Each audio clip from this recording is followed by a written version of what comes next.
तो respiratory muscles क्या होती है? तो सबसे पहली बात तो रेस्पिरेटरी जो मसल्स होती है ये क्या काम करती है कि जो थोरेसिक कैविटी होती है इसकी वॉल्यूम को कम व ज़्यादा करने का काम होता है। रेस्पिरेटरी मसल्स का काम क्या है? थोरेसिक कैविटी की वॉल्यूम को कम व ज़्यादा करने का काम होता है। और ये होती है 2 प्रकार की। अब ये किस प्रकार से होती है फ्रेंड्स, तो इसको हम समझते हैं। तो फ्रेंड जो रेस्पिरेटरी मसल्स होती है वो 2 टाइप्स में होती है। एक तो होती है अपने पास जैसे डायफ्राम,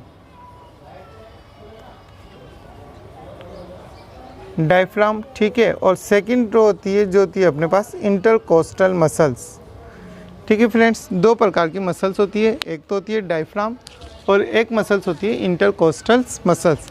पहले हम बात करते हैं डायफ्राम के बारे में कि डायफ्राम किस प्रकार होती है। तो फ्रेंड्स जो डायफ्राम होती है जैसे कि यहाँ पर क्या होता है, जैसे कुछ इस तरीके से आप इसको समझने की कोशिश करें।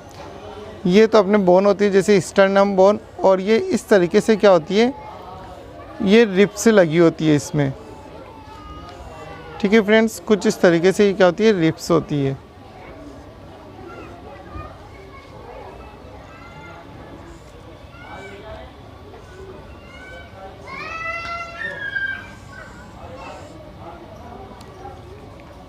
तो फ्रेंड्स डायफ्राम तो क्या होता है, जो सबसे नीचे की ओर जो कि मतलब जो अपनी जो कैविटी होती है उसको क्या होती है, बॉडी को 2 कैविटी में डिवाइड करता है। एक तो थोरेसिक कैविटी और एक एब्डोमेन कैविटी।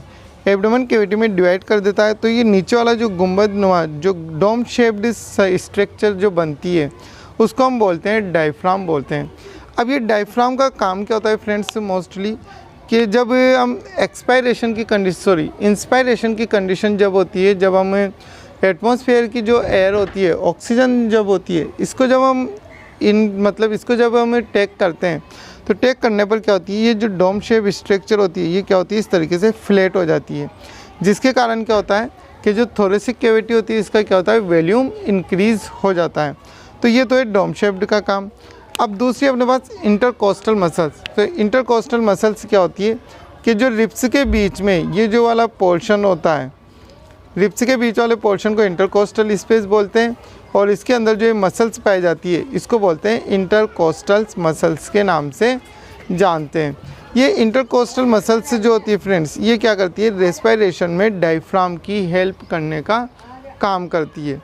इनका एक मेन काम क्या हो गया कि जब एक्सपायरेशन या इंस्पायरेशन की कंडीशन होती है तो ये क्या करती है, उस रेस्पिरेशन में क्या करती है, डायफ्राम की हेल्प करने का काम होता है।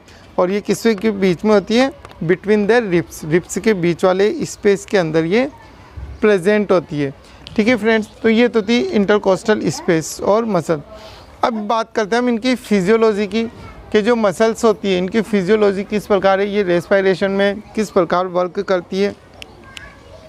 तो रेस्पिरेशन में क्या होता है फ्रेंड्स, जैसे कि यहाँ पर हम समझने की कोशिश करते हैं कि यहाँ पर ये वाला पोर्शन है अपने रिब्स वाला पोर्शन, ठीक है फ्रेंड्स। ये वाला पोर्शन अपने रिब्स वाला पोर्शन है, और यहाँ पर ये डोम शेप्ड स्ट्रक्चर, ये वाला अपने रिब्स वाला पोर्शन से अब कोई व्यक्ति साइड लाइन पोजिशन में खड़ा हुआ है। तो जब ये इंस्पायरेशन की कंडीशंस होती है फ्रेंड, जब क्या करते हैं इंस्पायरेशन मतलब ये अभी जो एटमॉस्फेयर की एयर को जब अंदर लेना होता है तो क्या होता है, ये जो डायफ्राम जो होता है, जो डोम शेप्ड जो डायफ्राम है, ये डायफ्राम क्या होता है उस कंडीशन में कि ये रिलैक्स मतलब कॉन्ट्रैक्शन की कंडीशंस हो जाती है। मतलब इसमें क्या होता है, खिंचाव, डायफ्राम को पकड़ के एक तरीके से नहीं समझ लो, इसको खींचा जाता है।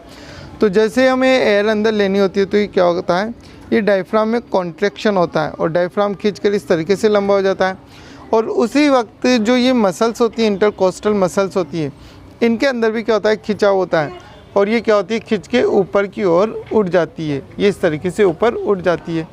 अब इसके कारण क्या होता है कि इनके अंदर जो लंग्स होता है उस लंग्स को क्या होता है कि ज़्यादा स्पेस मिल जाता है, कि लंग्स जो होता है उस लंग्स को क्या मिल गया, ज़्यादा स्पेस मिल गया।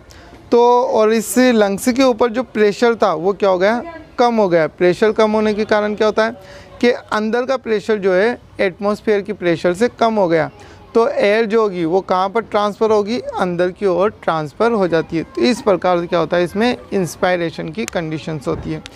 अब इसका अपोजिट हम बात करते हैं एक्सपायरेशन। तो एक्सपायरेशंस क्या होता है फ्रेंड्स कि जब अंदर की CO2, जब लंग्स की CO2 को क्या होता है बाहर उसको एक्सपायर किया जाता है, तो उस वक्त क्या होती है जो ये मसल्स और ये जो डायफ्राम था ये वापस अपनी सेम पोजीशन में आ जाता है, वापस क्या हो जाता है रिलैक्स की कंडीशन में, कि डायफ्राम क्या होता है डोम शेप में आ जाता है और जो ये जो मसल्स होती है ये क्या हो जाती है वापस अपनी डाउनवर्ड आ जाती है। तो जिसके कारण क्या होता है स्पेस कम हो जाता है और लंग्स के ऊपर क्या होता है प्रेशर बढ़ जाता है। अब लंग्स के अंदर प्रेशर बढ़ चुका है, लंग्स के ऊपर प्रेशर पड़ रहा है, तो अंदर का जो प्रेशर होता है वो एटमॉस्फेयर प्रेशर से क्या हो जाता है ज़्यादा हो जाता है। अब अंदर प्रेशर ज़्यादा है तो एयर कहाँ पर पास होगी, वो आउटसाइड पे पास होगी, ठीक है। तो ये कंडीशंस हो जाएगी अपने एक्सपायरेशन। तो जो फिजियोलॉजी जो होती है वो क्या होती है कि इंस्पायरेशन और एक्सपायरेशन पूछ ली जाती है। Physiology of the respiration, respiration की फिजियोलॉजी हमसे पूछी जा सकती है, तो हमें ये फिजियोलॉजी इसके क्या हो गई इंस्पायरेशन और एक्सपायरेशन के रूप में इसको डिवाइड किया गया है। इसके अलावा फ्रेंड्स अब इसके 2 स्टेप्स कभी कभी पूछ लिए जाते हैं, इसके लेवल ऑफ रेस्पायरेशन किस प्रकार है। तो ये भी क्या होता है फ्रेंड्स 2 कंडीशन में डिवाइड किया जाता है, एक तो किया जाता है एक्सटर्नल रेस्पायरेशन और एक किया जाता है इंटरनल रेस्पायरेशन, ठीक है फ्रेंड्स, एक्सटर्नल और इंटरनल रेस्पायरेशन। तो जो एक्सटर्नल रेस्पायरेशन होता है वो किस किस के बीच में होता है फ्रेंड्स, ये आपको याद रखना है। ये होता है एल्यूलाई और ब्लड के बीच में। आपको सिर्फ इतना सा ध्यान रखना है कि जब गैसों का एक्सचेंज एल्यूलाई और ब्लड के बीच में एक्सचेंज होता है, मतलब कुछ इस तरीके से, जैसे ये तो क्या अपने पास एल्यूलाई है, ठीक, और इसके आसपास क्या होती है ये ब्लड वेसल से एक तरीके से, तो इसके अंदर ऑक्सीजन और इसके अंदर CO2 ब्लड वेसल्स के अंदर। तो CO2 तो इसके अंदर चली जाएगी एल्यूलाई में और ऑक्सीजन कहाँ आ जाएगी इस ब्लड वेसल्स में। तो ये जो अपने पास ये जो रेस्पायरेशन होगा ये कौन सा होगा एक्सटर्नल रेस्पायरेशन। जब ब्लड वेसल्स मतलब ब्लड, यहाँ पर ब्लड वेसल्स के अंदर क्या है ब्लड, जब ब्लड और एल्यूलाई के बीच में एक्सचेंज होती है, गैसें एक्सचेंज होती है, तो उसको हम क्या कहेंगे एक्सटर्नल रेस्पायरेशन। और दूसरा होता है अपने पास इंटरनल रेस्पायरेशन। इंटरनल रेस्पायरेशन में क्या होता है फ्रेंड्स कि जब बॉडी का कोई टिश्यूज़ या ऑर्गन, टिश्यू बोल दो या ऑर्गन बोल दो, ठीक है, यहाँ पर तो क्या है CO2 है, इस ऑर्गन के अंदर CO2 प्रोड्यूस हुई और यहाँ से ब्लड वेसल्स के द्वारा यहाँ से क्या लाई गई ऑक्सीजन लाई गई, ठीक है।